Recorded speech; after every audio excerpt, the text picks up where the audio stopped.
Good afternoon, everyone. My name is Ben from T&T Honda. I'm here today to show you the 2017 Honda Civic Touring and how the smart key functions work.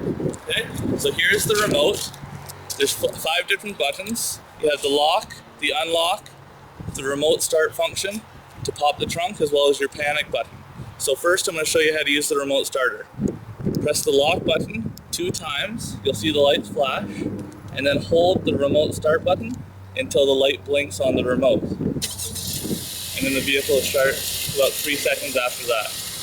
The vehicle will run for 10 minutes at a time. At that point it will shut off, just because the vehicle is generally warm.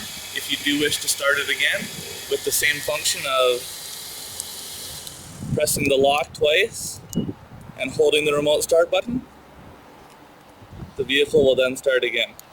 So with the proximity key, as long as this key is within 3 feet of the vehicle, you walk up, put your hand there, the vehicle will unlock. To lock the vehicle, press that button there.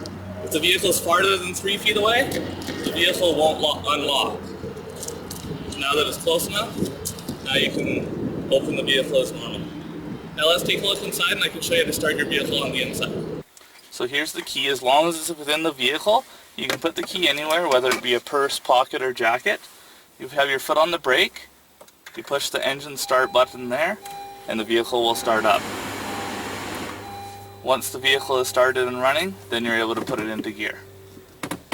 As soon as you're done parking the vehicle, you can apply the parking brake, and then you can push the engine start stop button again to shut it off.